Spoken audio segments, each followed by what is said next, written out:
Hey, what's up everyone? We are going to be here with some Sega Genesis today, trying out a few Sonic hacks, and I'm going to let you know what they are about. I'm going to give you my thoughts on them and let you know whether they are good or bad and any bugs that I may have found while playing these. So, let's get into the first hack. The first hack for today's video is actually going to be played on Steam's Sega Mega Drive Classics because this title popped up when I was looking up some Mike Tyson hacks. So, this is Sonic the Hedgehog 1 Anniversary Edition by Sophie Dude. This is a hack for Sonic's 30th anniversary. I'll point out that since there are likely more Sonic hacks with the same name floating around, I'm just going to make sure that you know that this is the one made by Sophie Dude.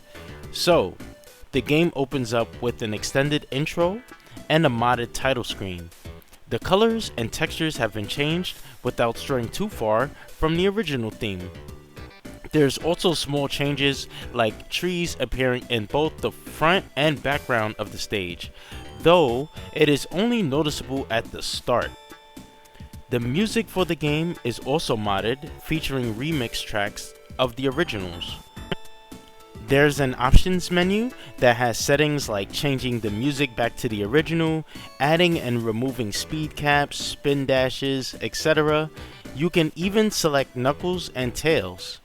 The cool thing about this is when you select a character, they will be present at the title screen the next time you visit it.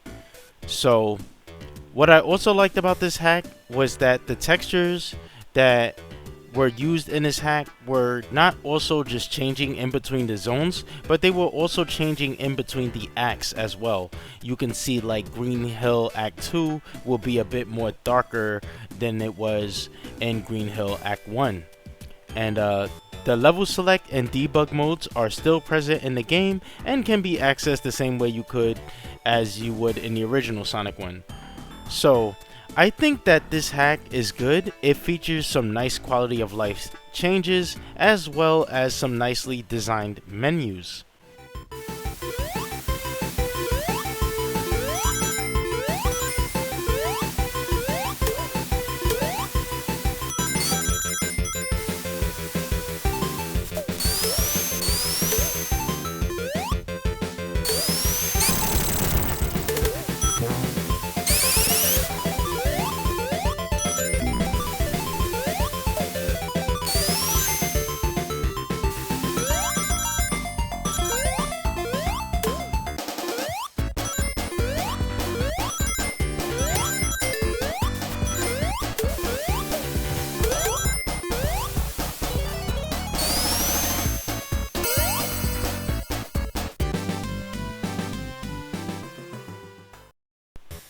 The next hack is Sonic 3 and Knuckles, but with funny power-ups.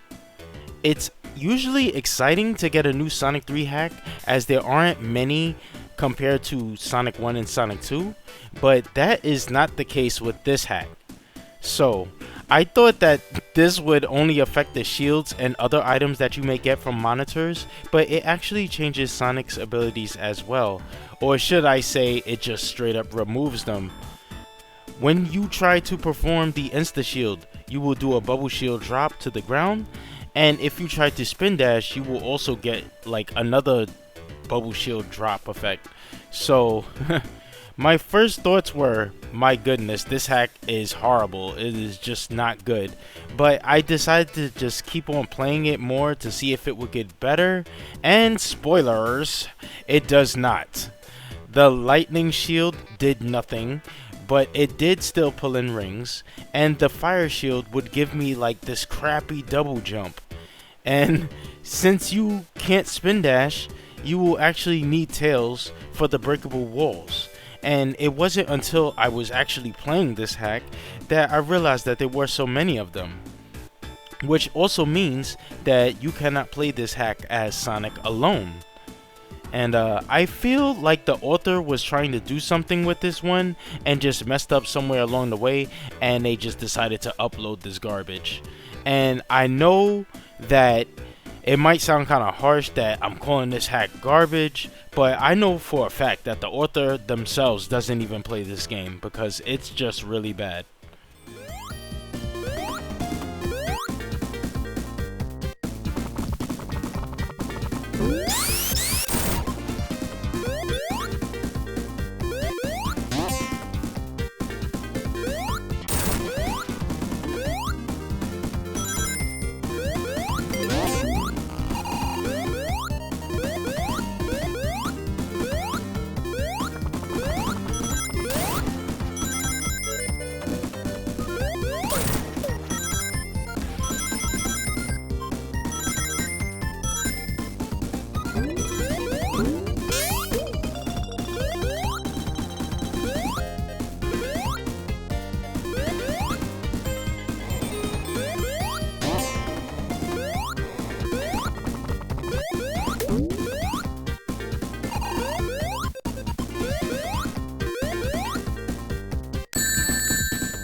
Next is Sonic 1 Night Adventure by Rayon123. This hack is your standard Sonic the Hedgehog hack, but I mean that in like a good way because the pallets are changed, the levels have been modified, the music has also been swapped around, and even the boss in Green Hill is modded. So I did the level select code to see what else was done to the game, as it doesn't seem like much was done outside of the Green Hill, but a few like palette and color swaps, and some music changes as well. So the small modded portion of the game that I played in this was pretty enjoyable, with the exception of the bottomless pits.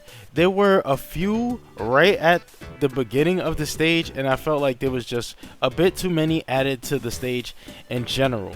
And like, I just always hated bottomless pits in Sonic games, but that's just my opinion. I think overall, this hack was pretty good.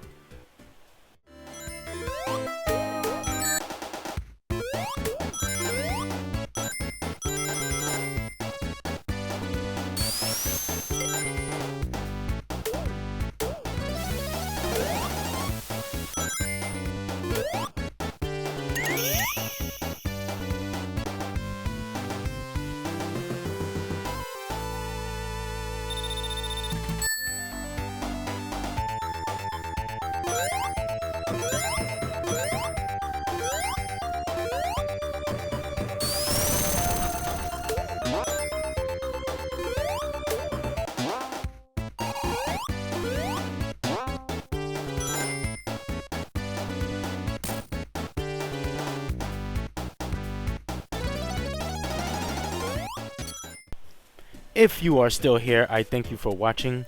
I will leave a link to the second two games, and you can find the first one on the Steam Workshop. Thank you again for tuning in, and I will see you all later.